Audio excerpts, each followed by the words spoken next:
और इनके पति को साला दौड़ा दौड़ा के मारा जाता है। रक्सौल में कोई आवाज नहीं होता था।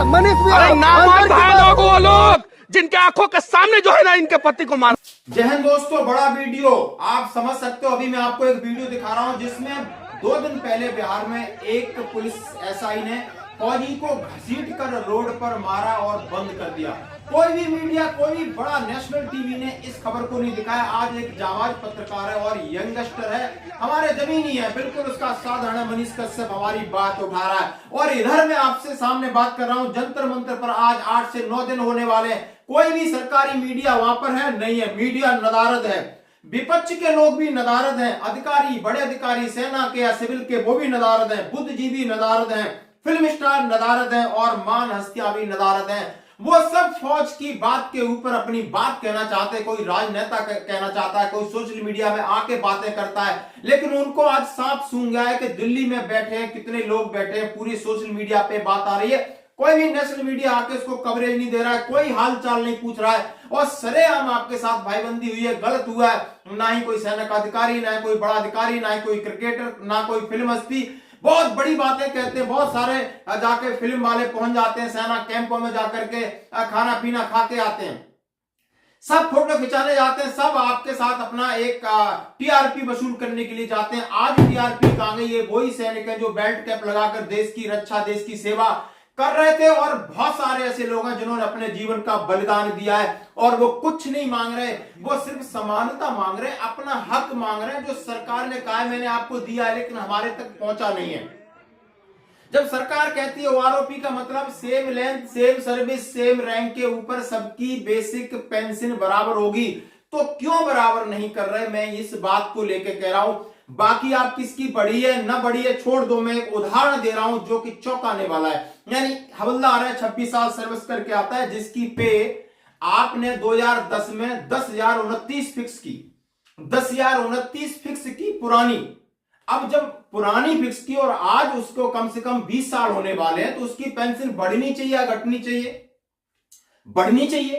पेंशन रिवीजन है तो बढ़ना चाहिए। तो वो 10,029 जो 2010 में थी और उसको 2.57 से गुणा करते हैं तो 25,775 बनता है। आज आपने 25,775 भी आप हवलदार को नहीं दे रहे, क्यों? वही 10,029 25,775 2014 जून तक आप देते हो और जैसे ही जुलाई के बाद वही बंदा हवलदार रिटायर होता है, उसकी 10,029 है तो आप उसकी जाकर के 26,761 कर देते हो। एक इंक्रीमेंट लगा के जो 2014 से पहले उन्हीं बढ़ा देते हो और जो 2014 के बाद के हैं, जून 2014 के, उनको आप 25,775 पर रखते हो। और बड़ी बुरी दशा जैसे 2016 में जो बंदा रिटायर होता है ये हवलदार, और जब आप उसकी बेसिक पे 10,029 थी और उसकी आप कर देते हो 24,400, न तो आपका 2.57 का फॉर्मूला सटीक है, न इसके बाद मिलने वाला इंक्रीमेंट आप दे रहे हो। आप कहीं मैक्सिमम और एवरेज पे भी नहीं जा रहे, आप मिनिमम भी नहीं दे रहे हो। आप खुद इन आंकड़ों को टटोलिए, देखिए कि 10,029 जिसकी थी और आज उसकी कितनी है। कई प्रकार के 3 लोग हैं, 26 साल करके हवलदार आए, तीनों की अलग अलग है। अंतर यह है कि 1 जून 2014 के पहले का रिटायरी था, उसको आप दे रहे हो 26,761 और 1 जुलाई 2014 से लगाकर 31 दिसंबर 2015 के बीच में आप उसको दे रहे हो 25,775 और 1 जनवरी 2016 के बाद है उसको दे रहे हो आप 24,400। अब बताओ अनोमलीज है या नहीं है? अब हम क्या मांगे आपसे? ज्यादा नहीं मांग रहे, कम से कम बराबर तो करो। कम से कम आपने हाईएस्ट 26,761 रखा है तो हवलदार की वहां पे तो फिक्स कर दो ताकि किसी को फायदा हो। फिर 2010 वाले को फिर 2023 के ख्वाब क्यों दिखा रहे हो? इससे कौन सा आप 2024 में जाकर के ओआरओपी 3 में कुछ मिल जाएगा? कहीं कुछ नहीं मिलने वाला। आप इतना पैसा क्यों बर्बाद कर रहे हो? अपने पास रखिए, बंद करिए।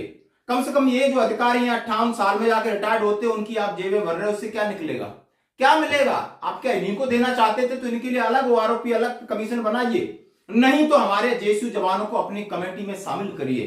कोई भी यदि सेना के हित के लिए आप फाइनेंशियल दूसरी चीजें, कम से कम जेएसयू जवानों को शामिल तो करो उस कमेटी में, उनकी बात तो सुनिए, तब सच्चा सुधार होगा, तब समझ में आएगी कि हाँ ये इक्वल मिलिट्री सर्विस पे को लेकर हो, डिसेबिलिटी पेंशन को लेकर हो, प्रीमेचर क्यों जवान जाना चाहते हैं, सारी चीजों पर आप शोध करिए, विचार करिए। कोई प्रीमेचर नहीं जाना चाहता। प्रीमेचर तो वो मजबूरी में जाता है कि फौज की इतनी बड़ी तंगी है कि आप एक दिन नौकरी नहीं कर सकता कोई बंदा।